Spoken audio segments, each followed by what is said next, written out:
Today I'm talking about the Mega Man game series. It's one of my all-time favorite game series, and this is going to be a bit of an overview of the series as a whole. Not a deep dive review, I'm just going to look at every single one of the games a little bit and tell a little bit of the things I like and dislike about them.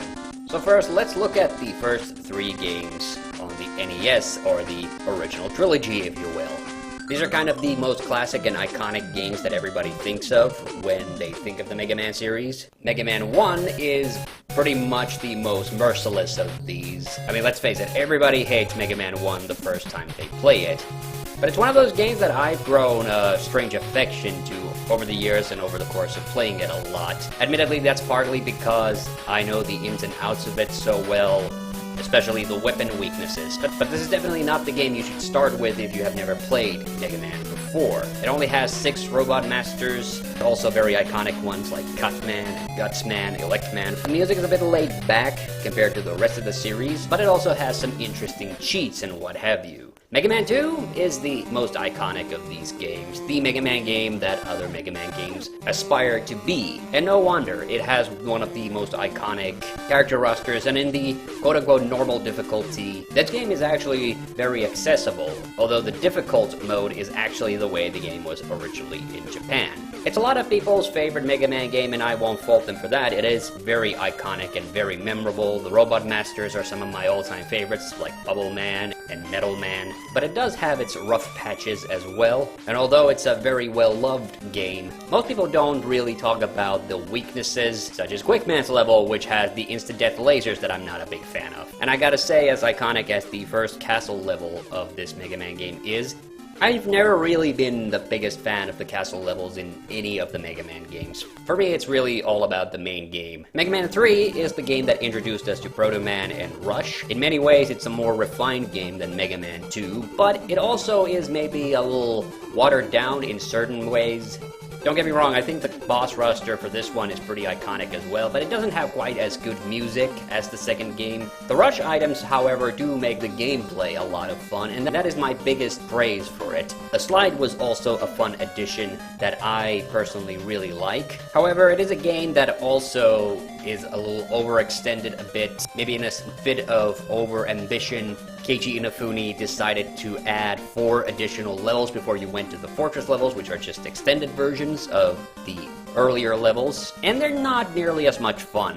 Proto Man is a cool character. I loved his introduction in this one. It's a shame really that you don't get to fight him in any of the other games, but I think we can definitely say that Mega Man 3 is where the Mega Man formula finally got set. The latter 3 games for the NES are not nearly as well remembered, and if people ever talk about them, they usually talk about how they are not as good as the first 3 games, which I don't think is a fair assessment of them. Mega Man 4 actually was the first Mega Man game I ever played. But don't get me wrong, it is not a game that is really suited for Mega Man beginners.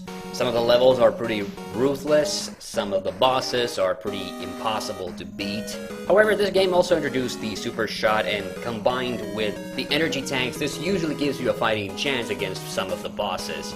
I have always liked this game's very quirky identity. The Robot Masters in particular are really weird, like Pharaoh Man and Skull Man and Ring Man. It's fair to say this game stands out from the rest of the pack, even though the story of this one is pretty much the same as the story of the next 2 games, which is to say, Dr. Wily forces another character to pose as the villain, or frames another character, or in some cases just puts on a stupid disguise. Mega Man 4 is one of those games that I would recommend maybe playing if you have a little bit of history with Mega Man already. Now, Mega Man 5 is an interesting one as well, because this one is actually my personal favorite. They improved the Super Shot for this one, and I really like the fact that half the levels all have unique gimmicks.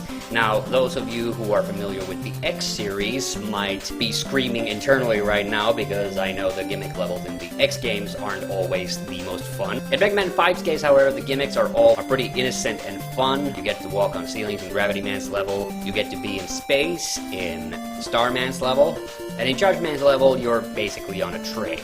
But that doesn't change the fact that half the levels are still just normal Mega Man levels. The roster is a little weird, but I do like Napalm Man and Crystal Man. Generally, there's just this really fun vibe to Mega Man 5, which is why I've always enjoyed it a lot. There's certainly things that the other Mega Man games do a little bit better, but this is the game that I always enjoy just picking up and giving a whirl. No other big reasons for why it's my personal favorite. Now, Mega Man 6 is kind of the most underrated, or maybe even just flat out forgotten installments of the series. It wasn't even officially released in Europe originally. Now, I like the design of the Robot Masters with characters like Tomahawk Man and Night Man and Plant Man and Yamato Man. This Robot Master roster seems the most varied out of all of the ones we've seen before. But unfortunately, Mega Man 6 is a game where some of the level design is a bit sparse and not always particularly the most interesting. But I would also say Mega Man 6 had a really fun new feature, which were the Rush adapters instead of the Rush items that you got before. Man and Rush were basically combined to have Mega Man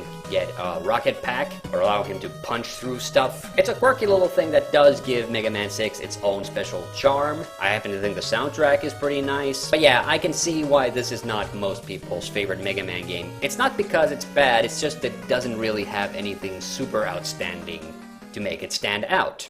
Now we come to the post-NES Mega Man games, and the first one to talk about is Mega Man 7. Now this game is very special. It's very cartoony, genuinely seems to have its own identity, and that's really cool about it in my opinion.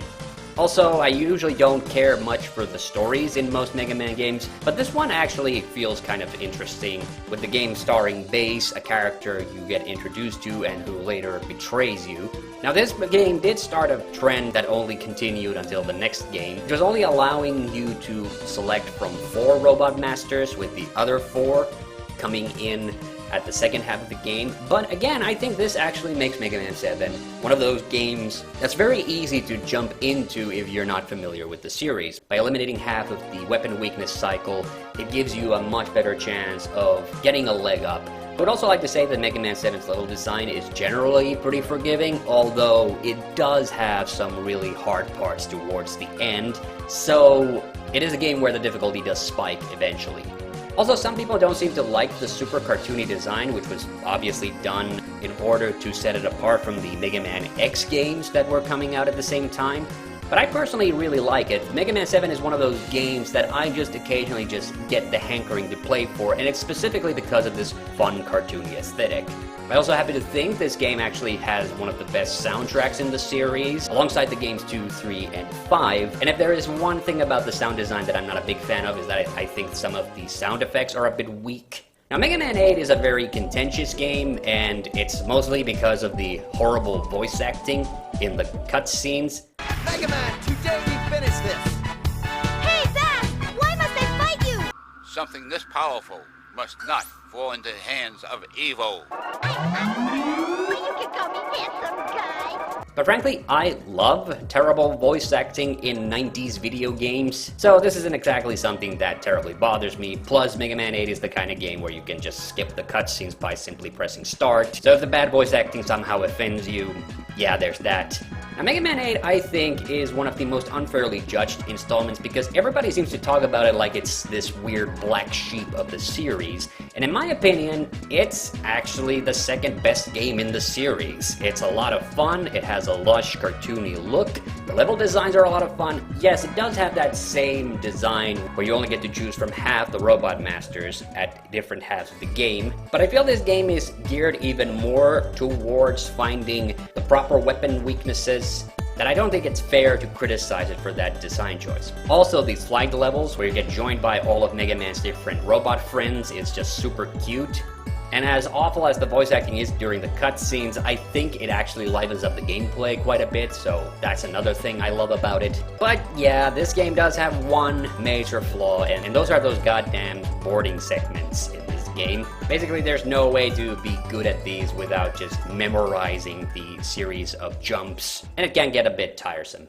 And then we come to the last 3 games, 2 of which were designed to be kind of throwbacks to the 8-bit games, and those are obviously Mega Man 9 and 10. Now, 9 and 10 were actually not developed by Capcom, but instead by their close partners in crime, Inti Creates. Mega Man 9 decided to take the graphic look and the gameplay of Mega Man 2 and just create a new set of Robot Masters around this gameplay style. Now, this already pisses me off a little bit because this means you don't get the super shot or the slide. You still get some rush items, which was at least a nice relief.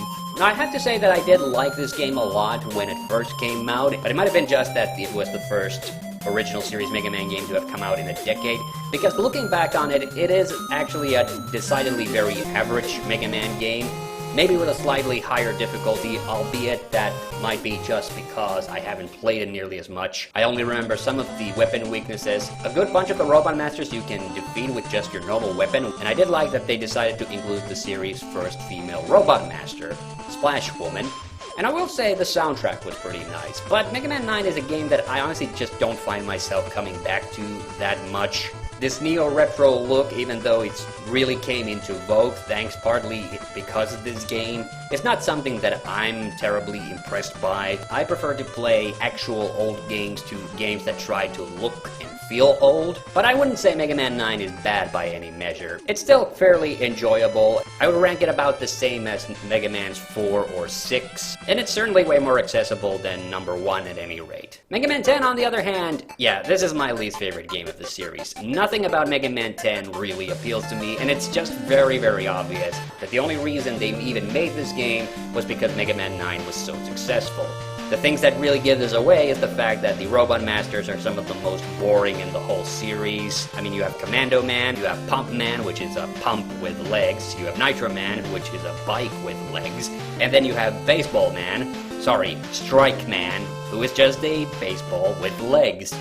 Also, I feel they spiked up the difficulty considerably for this game. I mean, some of the levels are just incredibly harsh and difficult to get through. So much so that I feel the only way this game is even playable is by using Bass, who was not even an original character but a DLC, although if you buy the Legacy Collection, of course you can unlock him. But I think the soundtrack was also incredibly bland. The only level theme I really liked was Solar Man's. And what I feel was even more insulting was the fact that the easy mode basically makes it impossible to die in this game. I mean, seriously, they block up all the pits, and they put that shuriken that fills up all your energy at the end of every level. I mean, there's making the game a little bit easier, and then there's just turning the whole game into a joke, which is what this difficulty setting does. Now, it's not like there's nothing good about this game. I think Sheep Man's level is kind of fun, and I suppose Chill Man's level was okay. But whereas Mega Man 9 and 6 are maybe games that I don't come back to very readily because I don't have as much affection for those games, this is the one Mega Man game that I actually actively avoid playing. I'm not even kidding when I say that I would actually play either of the DOS Mega Man games over this one. Because those games might be bad, but they are way more interesting. And then we come to Mega Man 11, which was released in 2018. Now, this game, in my view, did everything right that was done wrong with Mega Man 9 and 10. It was done with up-to-date graphics, it had the full gameplay complement from the previous games, and I also think at least half of the roster this time was quite enjoyable, Tundra Man especially, and I think the soundtrack was also quite nice. It also includes a new gameplay feature, which was the time slow-up thingamajigger. And while I tended to ignore it for most of the game, luckily they included segments where you had to use it, so it wasn't a completely wasted effort. I wouldn't say Mega Man 11 is a game that extremely wows me, but it is well produced, fun to play, and I would say, again, this is another game that is very accessible for Mega Man newbies. I think the one big design flaw is that they allow you to gather so many bolts from the levels that you can easily max out all your E-tanks, so by the time you get to a boss fight, there's really no way you're going to lose. But I also have to say I'm really impressed with the length of the levels and some of the gimmicks that they pulled off in this one. It's maybe just because it's the newest game and the one that I've played the least, why I don't feel such strong affection towards it, but it is definitely a worthy installment in the game series. I will rank it about the same as Mega Man 7, or even 3 or 1, remembering that I actually like Mega Man 1. And that brings us to the end of the video. So tell me, what are some of your favorite and least favorite entries in the Mega Man game series? I'm Hanno and see you on the next one.